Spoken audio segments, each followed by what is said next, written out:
more immediate. Unfortunately, more injuries. Let's talk about Anthony Edwards. He had 22 points in 38 minutes in Game 1, but he is questionable for tonight, Game 2. What's the chances that we're going to see him playing?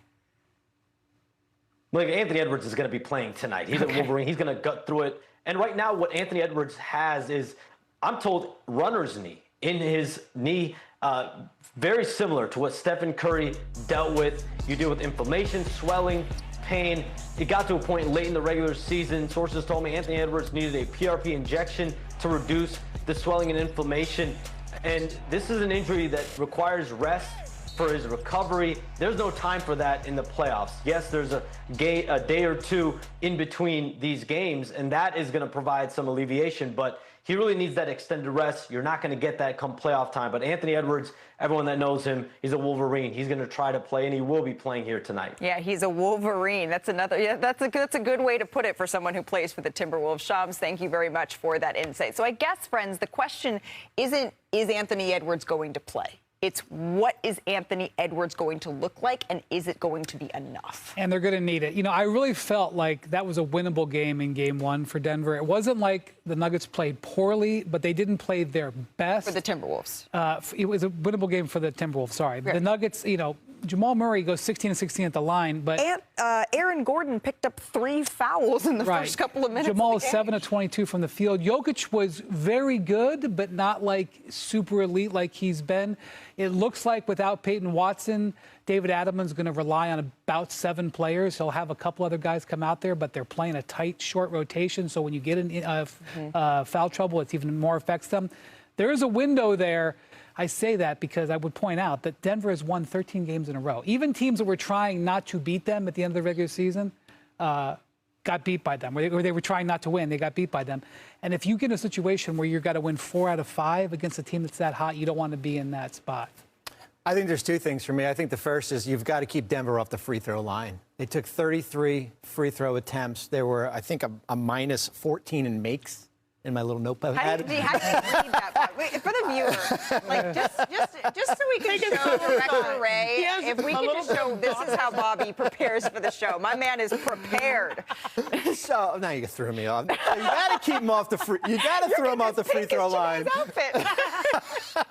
And I want a better version of Julius Randle. Right. That's what I need. I need him to be there, especially if Anthony Edwards is a little bit limping here with the knee. I want a better version. I think 6 for 16 in that game. That was not in my notes, 6 for 16. You know what's interesting? You mentioned 2 things that I think are key. You know, 6 for 16, or Julius Randle's impact, right? Being better. The fact that the starting lineup combined for 83 points for the Timberwolves, like, that was absolutely a winnable game. When I look at it, you know, in reverse, or at least on tape, the runs that the Nuggets had was much more timely than the runs that the Timberwolves had. And if they had better timed runs or scoring outputs or Julius being more effective, then they could have walked out there with the win on the road. Also, they made a big investment in Naz Reid, and they need Naz Reid to deliver in these types of games. Completely agree. But I also want to... Sometimes when your shot isn't falling, Jamal Murray was 0 for 8 or so from 3. I do like how he found a way to get to the free throw line. You mentioned 33 free throws they shot or so. He had half of them. And to me, that's like the sign of maturity. This has been the year of a great big step for Jamal Murray. He played more games than probably he ever has in his career. He was a first-time All-Star. When Jokic in the first quarter at least was trying to find his game because the physicality that Rudy Gobert was providing, he had a good game. Well, go ahead, Malika. And that was the other thing for the Timberwolves is wasting a game that Rudy Gobert was that good. You can't do that on the road in Denver. However, if we, at the risk of parroting Brian Windhorst, when we look back to that 7-game series that they had last year, the Wolves, they took 2, right, on the road in Denver. Then they lost 3 straight games, and everyone thought they were COOKED. And then they came back and were able to win, including that insane comeback from down 20. I don't know that that's the recipe with a hurt Anthony Edwards. I would just say this team in Minnesota has a lot of playoff equity. They've been in a lot of tough spots. They've won 4 playoff series the last couple of years for a reason. underestimate them at your own peril. And here's Brian with cool head. Cool heads prevailing because Perk isn't here to say keep a cool booty about game ones and what they mean. All right, let's move on here. We gotta shoot our shot. Or Let's Janae go. does. It's time for Shoot Your Shot. It's brought to you by DraftKings Sportsbook. Janae, tonight's parlays. What you got, sis? All right, I'm going to start off with, of course, the guy who averaged a triple-double. I'm going to say he's going to get more than 10 assists because he averaged around 11, and so this is like a layup for him. Also, moving forward, Aaron Gordon had himself a game. He was always at the right place at the right time. He is going to have more impact because of Rudy Gobert's performance. I think he's going to get more rebounds as well. And last but not least, Cat. Big Cat, he's back. He feels good in this series. He attacked it not only in the paint, but also knocked down his three-point shot. So I expect another big performance, 20-plus points from him. Fast math time. All right, that parlay gives you a plus 416 odds. That's better than 4-1. $10 wins you 41.60. We've got Nikola Jokic to dish out 10-plus assists, Aaron Gordon with at least 7 rebounds, and Big Cat to score 20. Hey, pick on me, not Perk. Let's take a little trip, shall we? Here's what the Eastern bracket looks like after the weekend. And all of a sudden, Brian, Cavs corner. They're looking around. Don't get too confident. They're seeing a path, but Wow. it starts with game one here, There right? you go. It starts There you with go. game Now one. you're back on path. That's where Donovan Mitchell, James Harden, they combined to score or assist on 82 of the team's 126 points. Here's how it happened. We're going to pick this up in the first quarter. The Cavaliers Vintage down jerseys. 2 Yes. with the vintage. We're calling these jerseys vintage? Okay. James Harden isolates, Somebody say. drains the step back three, getting going early. This is what they brought him in for. Yeah, Mamu is not going to defend Harden there. But what? Hey, that's the shot you wanted to take. Leave Mamu alone. Mitchell scores on the Break. step back. Nice move there by Mitchell. Oh, skirt, skirt. I like the skirt sound effect. Now, late in the second quarter, the Cavaliers up 4. Mitchell kicks it back out to Harden. The Cavs, they're up 61-54 at halftime, and we mentioned just how dominant they were as a duo. Now to the third quarter here, Bobby. The Cavaliers starting to pull away. Harden pulls up over Ingram. You know that's good. There's a trend here. Everything we've shown is in the half court right now. That's Bobby's the trend giving you of the game. keys here at Toronto. Now 15 seconds left in the third. Cavaliers still up 16. Mitchell hits another step-back three over Ingram. He finished with 32 Cavs points. want to play slow. Raptors want to play fast. And who won that one out? Let's go to New York City. Jalen Brunson, Karl Anthony Towns. They had their 4th playoff game where they each scored 25 points as teammates. Pretty good. Here's how they got it done. We're picking it up with 3 minutes left in the second quarter here. Knicks. Brunson gets it done. Knicks tape going in full effect. You guys, Vintage Brunson. this is the problem with the Knicks, to be a Knicks fan, that you get hope so quickly because the way that they look like the team that was designed to come out of the East. And Brunson, obviously the reigning correct clutch player of the year. He is reigning, but he didn't make the finalists, so he's not going to keep it. Toward the fourth quarter we go. Karl Anthony Towns putting in some work. Yeah, this was the game for him. That's the issue. There's no size on this Atlanta team. Gets all the way to the basket. And then Jalen Brunson kicks it out to Cash Karl money. Anthony Towns. Cat was feeling pretty good. Let's take a listen after the game. I like it. Cat didn't force it, but the Cat came out the bag. I like it. Little two-man game. Go next. I'll take a dub, man. It's all that counts. One more to go. Look, Jalen got us all going right from the beginning of the game. Cat came on late. Team effort, exactly what we needed. Got this dub, first game of the series. Very important that you get this first win. Now you can go and prepare and get ready for the second game. Big win, big win. Let's go Knicks!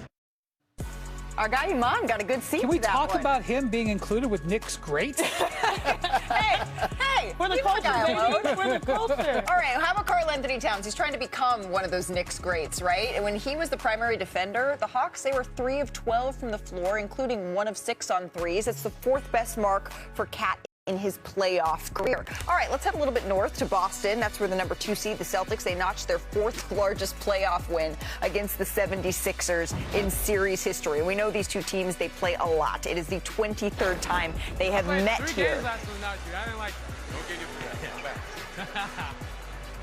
Let's keep it that way.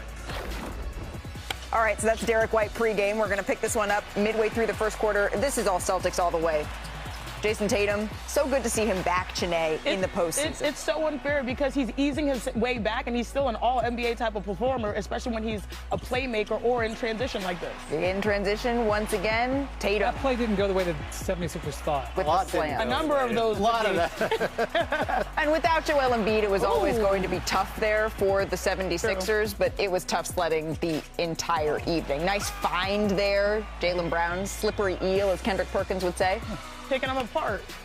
Like a chicken bone, he was saying. Boston rolls 123-91. It was, by the way, the 19th time in their postseason careers that both JT and JB scored 25 points. That is the most by any Celtics duo in franchise history. And think of all the Celtics greats. Think of everybody who's put on that uniform.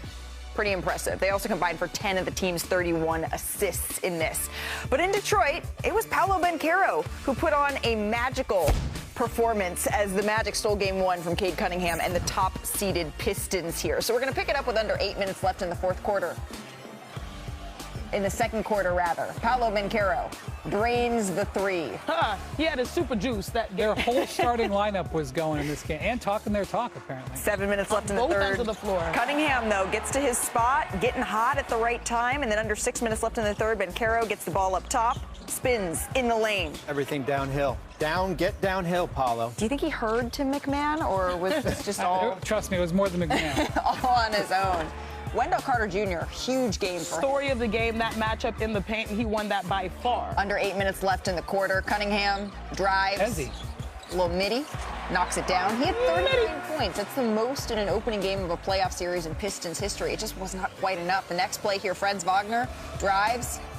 This was the best he's looked to me in a long time. He looked really springy. Mean little jam there. And then under 3 minutes left in the third, Wagner drives to the lane, throws a nice little alley-oop to Jalen Suggs. So the Magic, they pull off the upset. They win game one, 112-101. And the Pistons, they've now dropped 11 straight playoff home games. That extends their lead. They were already leading the league for the longest in NBA history. The last time they won a home playoff game, cast your minds back. It was game 4 of the 2008 conference finals against the Celtics. It was a series they then would lose in 6 games. So we're going to make a pact, all 4 of us right here, right now. And Brian is going to lead the charge because you have a rule about the way that we need to think about these things. And what is that rule? Never, and I mean never, overreact to game one. Okay, so can we all agree? We agree to that here? We're agreeing. You can react, but you just can't overreact. So with that in mind, Bobby, how much trouble are the Pistons actually in here? They better win on Wednesday. And here's why. The Charlotte win on Friday night woke up a sleeping giant, which we had not seen this year, which was the Orlando Magic defense. Second and third the last 2 years in defensive efficiency. They're now 11-0 this season when holding opponents to 101 points or less. The matchup with Detroit is the perfect matchup for Orlando if they are going to defend. So I have concerns. But I will say this, Malika, and I'm going to rewind the clock. I was on a number 1 seed New Jersey Nets team that lost game 1 to an 8 seed Indiana team and want to win that series. Right. So, but you better win game 2. Oh, yeah. To me, I hate to say it. Sorry, Wendy. So does must win not count? Like, you can't say it's game 2 be a must win. So many series where the team lost game 1, and by game 6, you don't even remember. But 2 matters, though, because you can't go down 0-2. I wouldn't advise it. Okay, you wouldn't advise going down 0-2, but it's going to come down to a couple of matchups, right? And one of them is Jalen Duren cannot lose his matchup to Wendell Carter. Absolutely. He is an all-star. He averaged 19, almost 20 points per game this season. Instead, he had 8 in the playoff, in this recent game, and he only attempted 4 shots. That, to me, can never happen, especially when Cade Cunningham is the sun when it comes to the universe. Everyone else orbits around him. And when Jalen Duren is able to at least create a shot, it takes pressure off of Cade, because otherwise, while Cade was on the bench, they were -10 as a team, 31% from the floor, whereas the Magic shot 57% with Cade off. They only had 2 guys. Only had 2 guys in double figures. And Tobias Harris was 5 of 15 to get to the double figures. You got to give them some help. You got to give them some offensive creation. You got to give them some options. You got to make it harder on the Magic. You just got to make it harder. Forget about not losing. Duren is an all-NBA level player. Duren's got to dominate in the set, whether it's against Carter or not. They need Duren to be awesome in this series. Well, Duren